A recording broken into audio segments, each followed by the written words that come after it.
ये स्टूडेंट्स अस्सलाम वालेकुम। उम्मीद करता हूँ कि आप सब खैरियत से होंगे। सेकेंड ईयर स्टैटिस्टिक्स वालों का आज पेपर था कॉमर्स का, तो उसका सॉल्यूशन उस एमसीक्यूज़ के बारे में थोड़ी सी बात कर लेते हैं। तो second year statistics 2025 regular and private commerce वालों का पेपर था।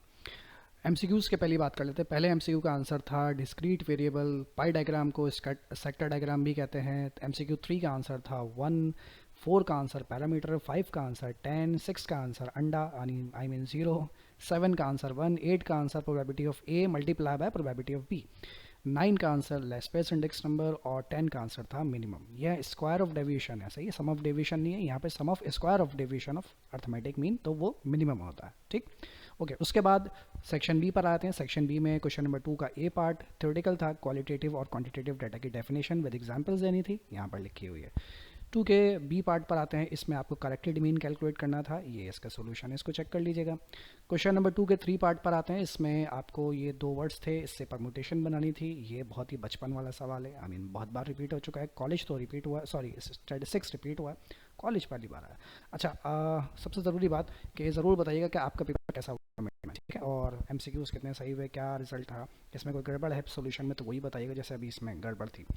तो क्वेश्चन नंबर 2 का 4 पार्ट, इसमें जो है वो इंडेक्स नंबर कैलकुलेट करना था, फिक्स स्पेस मेथड 2002 को लेकर, सिंपल सा। क्वेश्चन नंबर 2 का 5 पार्ट, इसमें आपको पाई डायग्राम बनाना था। ये पाई डायग्राम की पहले कैलकुलेशन होती है और फिर उसकी पाई डायग्राम।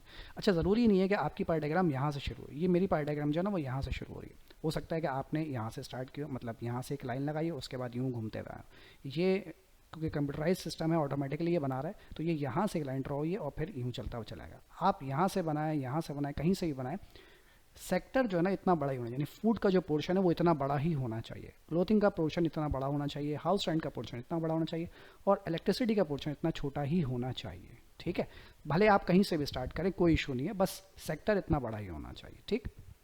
क्वेश्चन नंबर 2 का 6 पार्ट प्रोबेबिलिटी के चैप्टर से लिया गया था। इसमें आपको कॉम्बिनेशन इस्तेमाल करना था। यहाँ पर नो रिस्ट्रिक्शन है। नो रिस्ट्रिक्शन का मतलब है कि कोई आपके पाबंदी नहीं है कि मर्द कितने होने चाहिए, औरतें। तो इसका सिंपल सा तरीका ये था कि 4 मैन और 5 वुमेन थी, टोटल कर लें तो 9 में से आपको 3 लोग सेलेक्ट करने थे, तो बस सिंपली 9C3 करना था, दैट्स इट।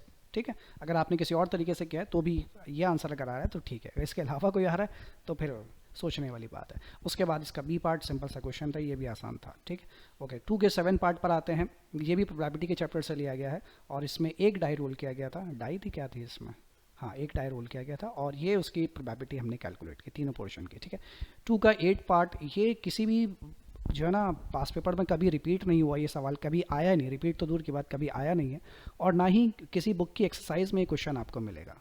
हाँ, ये जो है ना उसमें ज़रूर मिलेगा एग्जाम्पल्स में, यानी सॉल्व एग्जाम्पल्स जो होती है ना बुक में, तो शाहिद जमाल की बुक में ये सॉल्व एग्जाम्पल में क्वेश्चन था, तो यहाँ पर जो है ना वो एग्जाम्पल को लेकर सॉल्व किया गया है। ठीक है, तो ये यहाँ पर स्टूडेंट के लिए ये सवाल थोड़ा सा जो है ना टेक्निकल था, क्योंकि टीचर्स इसको आमतौर पर इस तरह के सवाल आपको टीचर्स ने, क्योंकि बुक में सवाल होता नहीं है, पास पेपर्स में भी नहीं आया, तो ये सवाल शायद रह गया होगा। ठीक है, तो उसका तरीकार ये है कि ये n था, n+1 डिवाइड बाई 2, ये आपको पता है मीडियन ग्रुप का फॉर्मूला है। ठीक है, अब यहाँ पे पहले जो सोल्यूशन बनाया, पहले भी वीडियो डाली थी, उसमें थोड़ी सी गड़बड़ हो गई थी।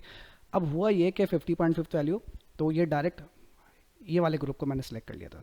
ठीक है, तो मैंने असल में यहाँ चेक नहीं किया, मुझे लगा कि बस ये वाली वैल्यू होगी, तो मैंने उसको गौर से देखा, तो अभी स्टूडेंट ने कमेंट करके बताया, तो उसको करेक्शन की है 50.5 वैल्यू। 50.5 का मतलब हो गया 50 वैल्यू और 51 वैल्यू, तो 50 वैल्यू तो इस ग्रुप में आ रही है और 51 वैल्यू इस ग्रुप में आ रही है। इसका मतलब दोनों ग्रुप्स में से इन दोनों के दरमियान में कहीं मीडियन होगा। तो इन दोनों की जो वैल्यू, एफ को नहीं देखना, हमें एक्स को देखना है। 7.5 और 12.5, इन दोनों को प्लस करें तो कितने बन जाते हैं, 20 बन जाते हैं। 20 डिवाइड बाई 2, तो आंसर आ जाता है इसका 10।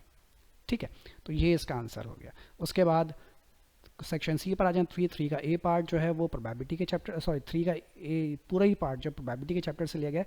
शायद जमाल की बुक का एग्जैक्टली क्वेश्चन कॉपी किया गया है, आप चाहें तो पेज नंबर चेक कर लीजिएगा, पेज नंबर 178 पर क्वेश्चन है और 179 पर उसका सोल्यूशन है। ठीक है, तो ये एग्जैक्टली कॉपी हुआ हुआ और कुछ भी नहीं है। ठीक, क्वेश्चन नंबर 4 का ए पार्ट फ्रीक्वेंसी डिस्ट्रीब्यूशन टेबल, भाई फ्रीक्वेंसी चेक कर लीजिएगा, कहाँ यहाँ पे कहीं कहीं आप यहाँ पे बोले यहाँ 4 है, यहाँ 14 है, तो ज़रा उसको ध्यान से चेक कीजिएगा कि फ्रीक्वेंसी क्या बन रही है। हाँ, ये ज़रूर गड़बड़ हो गई कि भाई यहाँ पर ये 5 लाइन पे क्रॉस लगाना था, वो मैं लगा नहीं पाया, ये बड़ा मुश्किल हो रहा था। और यहाँ पर भी 5 पर जो है क्रॉस आना था, मतलब ऐसे एक लाइन आनी थी, वो मुझसे लग नहीं रही थी, ये सब आउट हो रहा था, तो मैंने वो छोड़ दिया।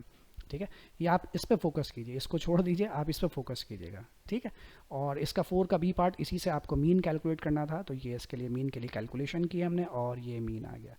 क्वेश्चन नंबर 5 का ए पार्ट इंडेक्स नंबर के चैप्टर से लिया गया है। सिर्फ फिशर आपको कैलकुलेट करना था, ये फिशर के बारे में हमने कैलकुलेशन कर ली है। ठीक है, और इसका जो बी पार्ट है उसमें डेफिनेशन मांगी गई थी। अच्छा, basic type of index number है ना, वो ये है। ठीक है, अब इसमें प्राइस इंडेक्स नंबर की फर्दर क्लासिफिकेशन है कि प्राइस इंडेक्स नंबर को हम मजीद क्लासीफाई करते हैं, वो ये लिखी हुई, ये प्राइस इंडेक्स नंबर की क्लासिफिकेशन है। Simple price index number, composite price index number और weighted weighted average price index number. ठीक है, तो अब ये पूरा क्वेश्चन जो है वो डिपेंड करता है कि एग्जामिनर ने किस अप्रोच से पूछा। अगर उसने तो सिर्फ ये पूछा था तो इतना आंसर काफ़ी था, लेकिन पता नहीं चल रहा, तो इसीलिए मैंने जो है वो सेफ साइड के लिए मैंने पूरा ही यहाँ पर कॉपी कर दिया। ठीक है, ताकि आप इसे देख लीजिए, बुक के अंदर मौजूद है, किसी भी बुक को फॉलो करें, उस बुक के अंदर ये मौजूद है। ओके, तो ये तो हो गया भाई सॉल्यूशन। अब बात करते हैं कि पेपर कैसा था। सिर्फ 2 के 8 पार्ट को छोड़कर बाकी तमाम क्वेश्चंस वो थे जो आपके टीचर आपको बार बार पढ़ा चुके हैं। तो आसान पेपर था मेरे हिसाब से भी, और आपके हिसाब से भी, आपके हिसाब से भी पेपर जो है मुश्किल नहीं था। तो उम्मीद करता हूँ कि आप सबका पेपर बहुत अच्छा हुआ होगा। कमेंट में ज़रूर बताइएगा कि आपका पेपर कैसा हुआ। इंशाल्लाह फिर आपसे मुलाकात करेंगे। अच्छा, एक चीज़ और, मार्क्स के हवाले से मुझसे कुछ मत पूछिएगा कितने मार्क्स मिलेंगे, कितने मार्क्स कटेंगे, ये गलती हो गई, यूँ हो गया, वो हो गया। मार्क्स के बारे में मुझे कुछ नहीं पता। मार्किंग स्कीम जो है वो एग्जामिनर के हाथ में, वो कितने मार्क्स कटते हैं मुझे इसके बारे में कुछ भी नहीं पता। ठीक है, तो मार्क्स के हवाले से कुछ मत पूछिएगा। इंशाल्लाह फिर मुलाकात करेंगे आपसे। टेक केयर, अल्लाह हाफ़िज़।